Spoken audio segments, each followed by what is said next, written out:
Welcome to The Explainer. Today we're digging into something, well, something that might just change how you look at art. It's all about this big question. Are we so busy trying to figure out what art means that we're forgetting how to just experience it? And what are we losing when we do that? All right, let's jump right in with this quote from Susan Sontag because it really sets the scene for everything we're talking about.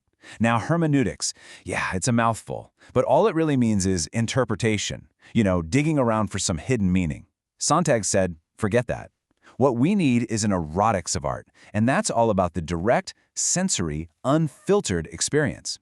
So, here's the fundamental problem when we even start to talk about art. It's simple, but it's huge. There's this massive gap, right, between the actual experience, that moment a painting just completely stops you in your tracks, and the words we try to use to explain that feeling.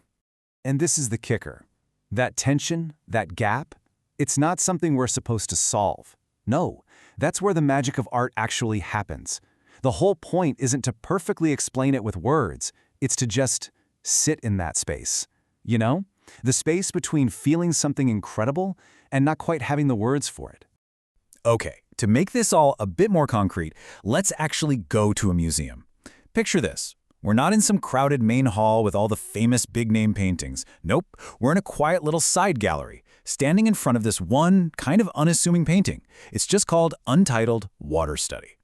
So 3 different people come up to look at this very same painting, but the way they experience it, well, it couldn't be more different. What's cool here is how this table really breaks it down for us. We've got our 3 main types of viewers: the quick glance, the super analytical approach, and then something else entirely, this deep, transformative experience.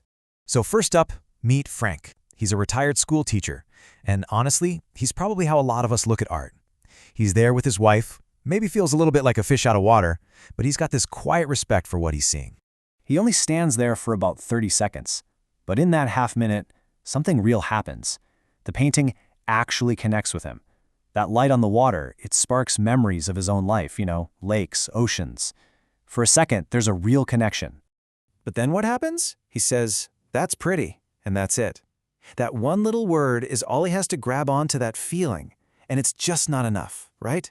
So the whole experience, as real as it was, just evaporates. He had that erotic encounter Sontag was talking about, but he just couldn't hang on to it. All right, next up is Caroline, the grad student. And she's the complete opposite. She represents that super trained analytical eye. For her, this isn't about having a feeling. This is work. She's got her notebook out, and she is ready to just break this painting down.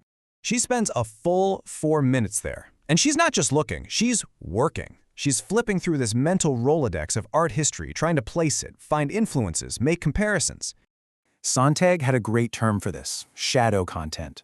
It's all the interpretation about the art that kind of takes the place of the art itself. So Caroline, she thinks she's paying super close attention, but really her training is like a shield.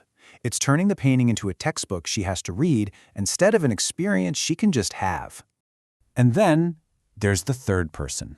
Her experience is completely different from the other two. We don't get her name, we don't know what she does for a living, because none of that matters. All that matters is that she's there, purely for the painting. She stands there for 12 minutes, and for those 12 minutes, it's like time just stops. She's not analyzing, she's not judging, she's just absorbed. The source material has this beautiful phrase for it. It calls it the present extending. See, for her, this painting of light on water isn't just a painting of light on water. It hits something deep and personal, a specific memory of being on a lake with her father, who's passed away. It's not an intellectual thing. The theorist, Roland Barthes, called this a punctum, that one little detail in an image that just pierces you personally. It's something you feel in your gut, not something you think about. So these 3 people, they're the perfect illustration of that core tension Sontag was getting at. You've got the direct, raw experience on one side and the intellectual, analytical approach on the other. So when Sontag talked about an erotics of art, this is exactly what she meant. It's not that thinking is bad. Not at all. It's about putting the raw sensory experience first. It's about just giving ourselves permission to see.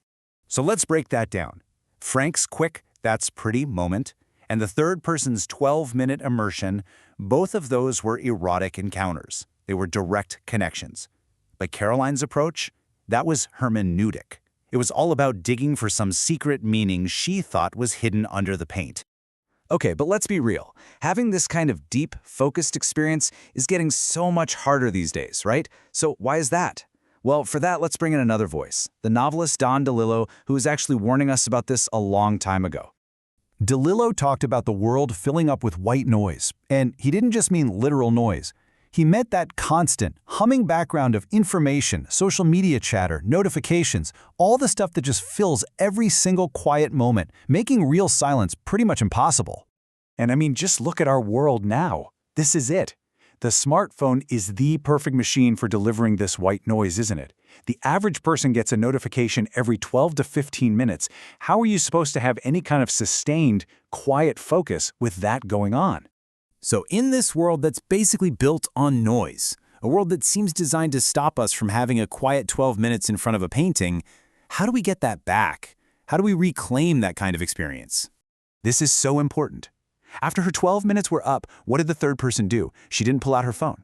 She went and sat on a bench. She protected what's called the interval, that quiet time after an experience where you let it all sink in, let it become a part of you.